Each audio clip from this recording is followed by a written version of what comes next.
Hello everyone, welcome to अनेक dot study hub. आज के इस वीडियो में हम लोग class 12th NCERT political science का जो सेकंड बुक है, स्वतंत्र भारत में राजनीति, उसका जो चैप्टर सेकंड है, एक दल के प्रभुत्व का दौर, इस वीडियो में हम देखने वाले हैं। और इस बुक का जो चैप्टर फर्स्ट था, राष्ट्र निर्माण की चुनौतियां, उसे हमने ऑलरेडी चैनल के प्लेलिस्ट में डाल दिया है। तो अगर आपने चैप्टर फर्स्ट को नहीं देखे हैं तो प्लीज सबसे पहले आप उसे जाकर देखें, उसके बाद जो है चैप्टर सेकंड को देखिएगा। यह जो वीडियो है सीबीएसई बोर्ड के छात्र छात्राओं के लिए है। Bihar board, Jharkhand board, Haryana board यानी किसी भी बोर्ड के स्टूडेंट्स हैं और उनके सिलेबस जो है एनसीईआरटी बेस्ड है, तो यह वीडियो उनके लिए लाभदायक होने वाला है।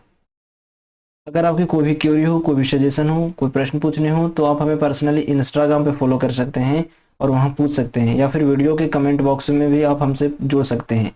इस क्लास की जो प्रेजेंटेशन है आपको अनेक डॉट स्टडी हब के टेलीग्राम चैनल पे मिलेगा, तो आप इस चैनल से भी जुड़ना ना भूलें।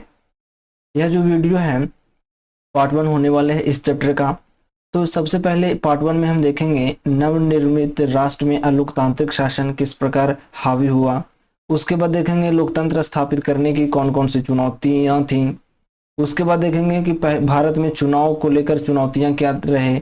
और अंत में देखेंगे कि पहले 3 लोकसभा चुनाव में कांग्रेस का प्रभुत्व कितना था, आखिर कांग्रेस का प्रभुत्व कहां कहां देखने को मिला।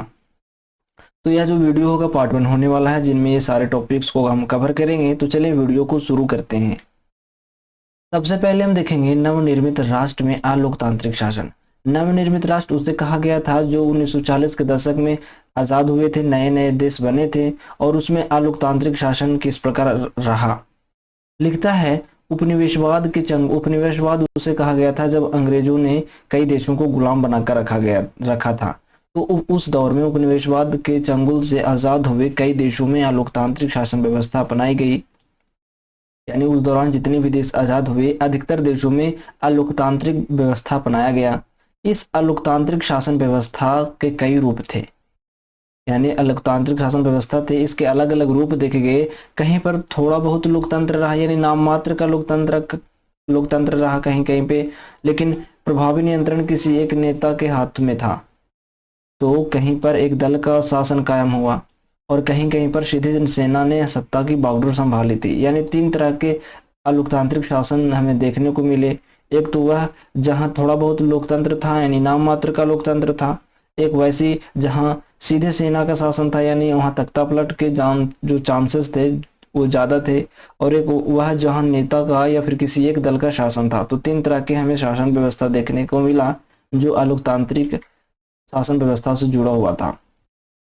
आगे लिखता है अलोकतांत्रिक शासन व्यवस्थाओं की शुरुआत इस वादे से हुई कि जल्दी ही एक लोकतंत्र को कायम कर दिया जाएगा। यानी अलोकतांत्रिक व्यवस्था तो अपनाया गया, लेकिन यह कहकर अपनाया गया कि हम जल्दी ही लोकतंत्र को कायम कर देंगे, लेकिन अभी लोकतंत्र नहीं ठीक रहेगा, इसलिए अलोकतांत्रिक तरीके से शासन चलाया जाए। इस बात पे सभी लोगों को राजी किया गया और अलोकतांत्रिक शासन व्यवस्था को अपना लिया गया। बहरहाल एक बार जब अलोकतांत्रिक शासन व्यवस्था के पांव जम जाते हैं तो फिर उसे बदल पाना तो मुश्किल ही हो जाता है। भारत में भी कुछ इसी तरह की परिस्थितियां उस समय में थी, लेकिन भारत में अलोकतांत्रिक शासन व्यवस्था को अपनाया ना गया।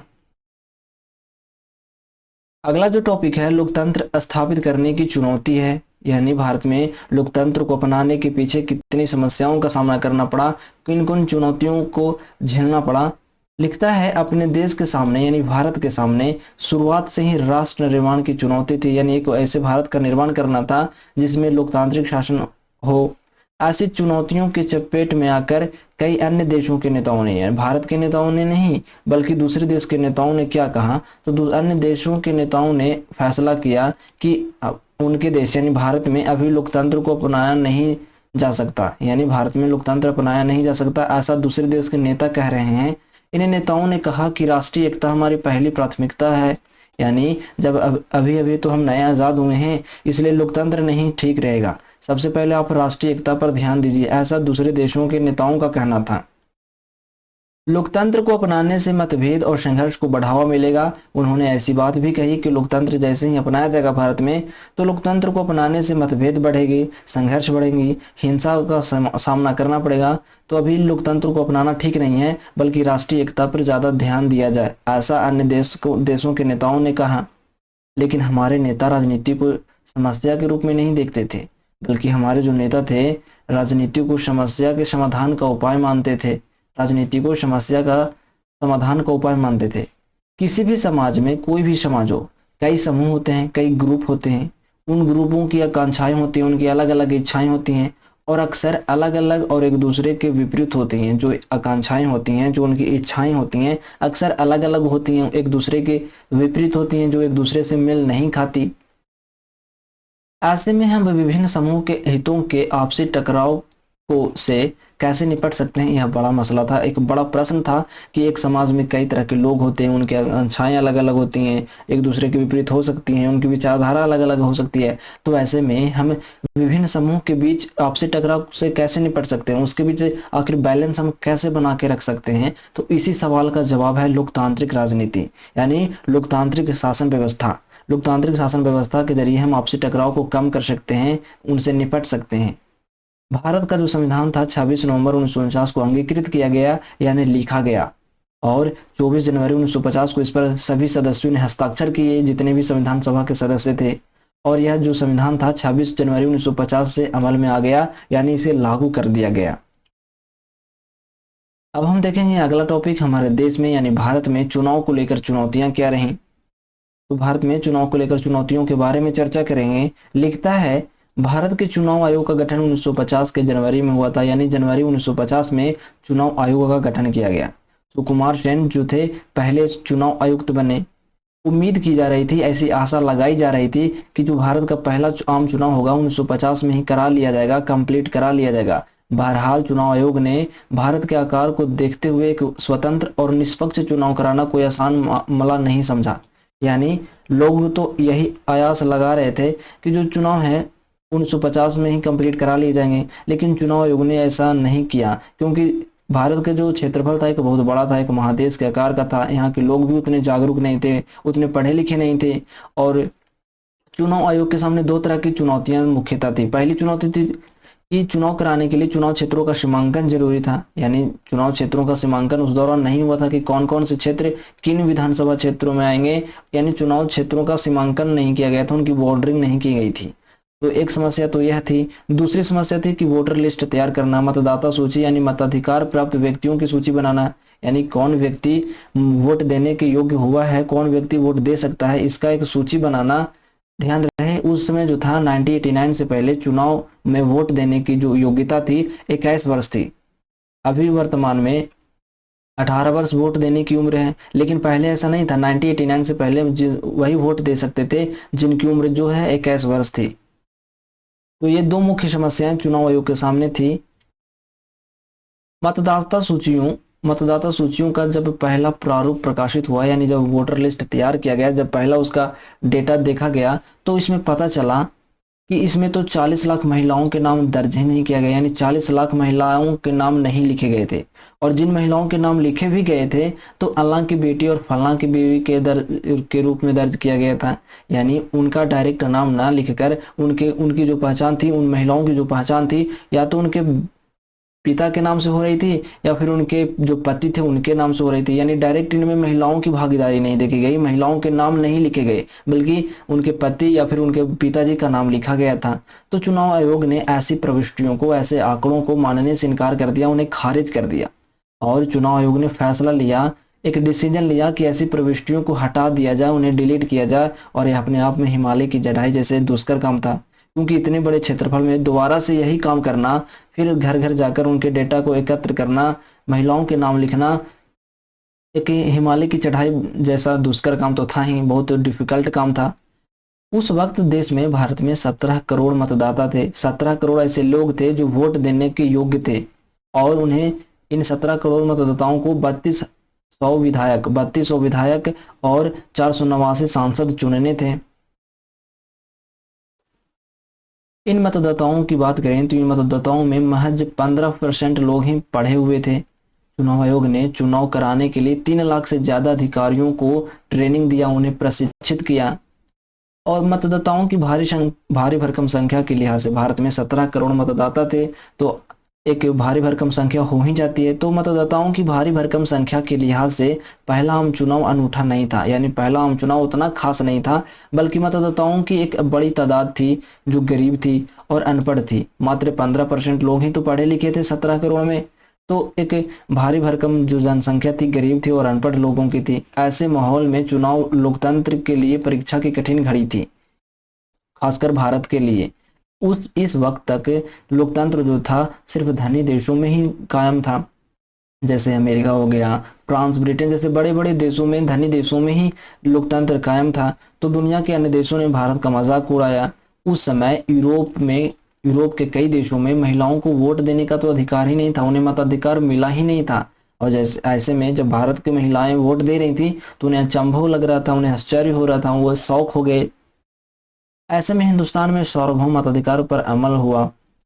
तो भारत में उस स्थिति में महिलाओं को वोट देने का अधिकार दिया गया, सभी नागरिकों को एक समान समझा गया। जिस समय दुनिया के दूसरे देश महिलाओं के साथ भेदभाव कर रहे थे या फिर कुछ लोग ही वोट दे पा रहे थे जो पढ़े लिखे थे, लेकिन भारत में चाहे पढ़े लिखे हो या फिर ना हो, हर नागरिक को वोट देने का अधिकार दिया गया भारत में।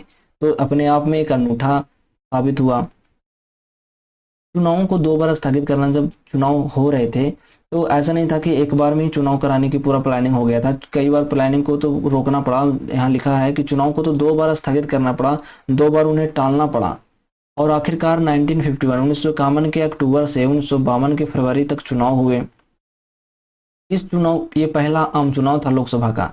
तो इस चुनाव को अमूमन 1952 का चुनाव ही कहा जाता है, क्योंकि जो देश के अधिकांश हिस्से थे 1952 में ही इन हिस्सों में मतदान हुए थे, यानी देश के अधिकांश हिस्सों में जो वोटिंग हुई थी 1952 में ही हुई थी, इसलिए इसे 1952 का चुनाव ही कहा जाता है।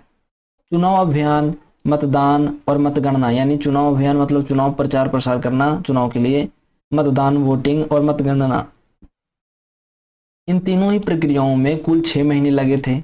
औसतन हर सीट के लिए 4 उम्मीदवार चुनाव के लिए मैदान में थे, यानी हर सीट के लिए 4 उम्मीदवार खड़े हुए थे। लोगों ने चुनाव में बढ़ चढ़ कर हिस्सेदारी की और कुल मतदाताओं में से जितने भी वोटर्स थे, 17 करोड़ मतदाता थे, उनमें से तो आधे से अधिक ने, पूरा तो नहीं कह सकते, लेकिन आधे से अधिक लोगों ने मतदान किया, अपना वोट डाला। सार्वभौम मताधिकार के प्रयोग ने आलोचकों को मुंह बंद कर दिया। अब दुनिया के अन्य नेता जो बकबक कर रहे थे, जो आलोचना कर रहे थे, और कुछ ऐसे भी थे जो भारत में भी थे, तो उनका मुंह बंद हो गया। जब हमारी वोटिंग की जो रिजल्ट आए तो रिजल्ट को देखकर उनके मुंह बंद हो गए कि आखिरकार इतना अच्छा और बेहतरीन प्रदर्शन कैसे हो गया भारत में, निष्पक्ष चुनाव कैसे हो गए, वो भी अनपढ़ और गरीब देश में। इस चुनाव के दौरान कई सारे आलोचकों ने टिप्पणियां भी की। जैसे में एक हिंदुस्तानी संपादक ने इस चुनाव को इतिहास का सबसे बड़ा जुआ करार दिया। एक हिंदुस्तानी संपादक थी जिसने उन्हें कहा कि इतिहास का सबसे बड़ा जुआ ये होने वाला है।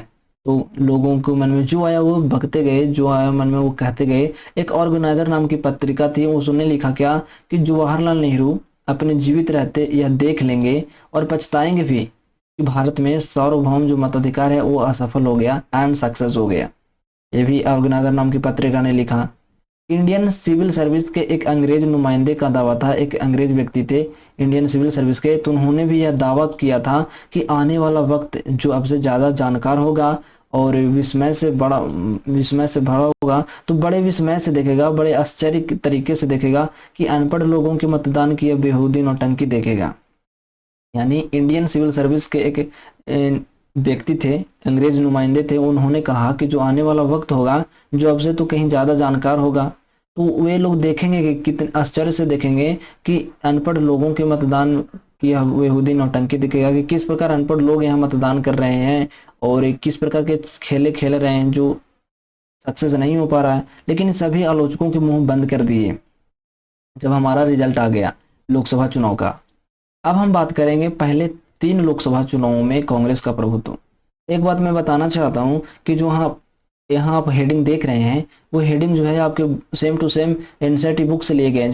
जब आप चैप्टर की रीडिंग करेंगे, जब आप चैप्टर पढ़ेंगे, तो जो हेडिंग आप देख रहे हैं यहाँ पे सेम टू सेम हेडिंग आपको बुक में भी मिलेगा। वहां से ही हमने इस हेडिंग को लिखा है, ताकि जब भी आप बुक पढ़ें तो आपको चीजें समझ में आए कि हम किन हेडिंग्स को समझाने का प्रयास कर रहे हैं, किन टॉपिक्स को लेकर कवर कर रहे हैं। तो जो हमारा टॉपिक है अभी, पहले 3 लोकसभा चुनाव में कांग्रेस का प्रभुत्व। लिखता है, भारतीय राष्ट्रीय कांग्रेस का जो लोक प्रचलित नाम था वो कांग्रेस पार्टी था, हम सभी जानते हैं। इस पार्टी को स्वाधीनता संग्राम की विरासत हासिल थी, यानी जो कांग्रेस पार्टी थी उन्होंने भारत को आज़ाद कराने में बहुत लड़ाइयाँ लड़ी थी, योगदान किया था। इस पार्टी में खुद पंडित जवाहरलाल नेहरू शामिल थे, जो भारतीय राजनीति के सबसे लोकप्रिय नेता थे। कौन? तो पंडित जवाहरलाल नेहरू, वो भी इसी पार्टी से जुड़े हुए थे, कांग्रेस पार्टी से। नेहरू ने कांग्रेस पार्टी के चुनाव अभियान की अगुवाई की, यानी जो नेहरू थे, पंडित जवाहरलाल नेहरू, उन्होंने कांग्रेस पार्टी का प्रचार प्रसार किया, क्योंकि ये भी इसी पार्टी से खड़े हुए थे चुनाव लड़ने के लिए।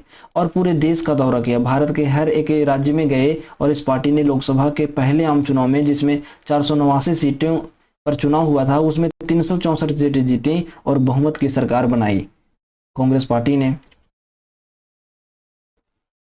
पहले आम चुनाव में जो 1952 में कराए गए थे पहले आम चुनाव, तो पहले आम चुनाव में भारतीय कम्युनिस्ट पार्टी दूसरे नंबर पर रही, और इस पार्टी को कुल 16 सीटें हासिल हुई। उम्मीद के मुताबिक पंडित जवाहरलाल नेहरू ने पहले आम चुनाव के बाद प्रधानमंत्री पद पे आरूढ़ हुए, प्रधानमंत्री बने। दूसरा आम चुनाव 1957 में हुआ और तीसरा आम चुनाव 1962 में हुआ। इन चुनावों में भी कांग्रेस पार्टी ने ही लोकसभा में अपनी पुरानी स्थिति बरकरार रखी, यानी जिस प्रकार सीटें जीतती आ रही थी, बहुमत की सरकार बनाती आ रही थी, ये 1957 में भी और 1962 में भी यही स्थिति बरकरार रही, और कांग्रेस पार्टी को 3/4 सीटें मिलती गई। कांग्रेस पार्टी ने जितनी सीटें जीती थी उसका 10% हिस्सा भी कोई भी विपक्षी पार्टी नहीं जीत सका। इतनी बुरी हालत हो गई थी विपक्ष की, 10% वोट भी वे नहीं ला पा रहे थे। 1952 में कांग्रेस पार्टी को कुल वोटों में से मात्र 45% वोट ही हासिल हुए थे। 1952 में जो चुनाव हुआ था, लोकसभा का पहला आम चुनाव, तो कांग्रेस पार्टी को मात्र 45% वोट हासिल हुए थे, लेकिन 364 सीटें हासिल हो गई थी, जो अपने आप में एक बहुत बड़ी थी, उपलब्धि थी। कांग्रेस को 74% सीटें हासिल हुई। सोशलिस्ट पार्टी वोट हासिल करने के लिहाज से दूसरे नंबर पर रही। जो 1952 का पहला आम चुनाव था, इसमें सोशलिस्ट पार्टी वोट हासिल करने के लिहाज से दूसरे नंबर पे थी, और उस 1952 के चुनाव में पूरे देश में 10% वोट ही मिले थे, लेकिन यह पार्टी जो थी 3% सीटें भी नहीं जीत सकी। 10% वोट तो मिले थे, लेकिन सीटों की अगर प्रतिशत देखा जाए तो मात्र 3% सीटें ही जीत सके थे, 3% से भी कम सीटें से मिल पाई थी। अगर हम सभी गैर कांग्रेसी उम्मीदवारों के वोट जोड़ दें, गैर कांग्रेसी मतलब वे सभी जो कांग्रेस पार्टी से नहीं जुड़े हुए थे, जो कांग्रेस से हट के थे, दूसरी पार्टी से थे, उन्हें गैर कांग्रेसी कहा गया।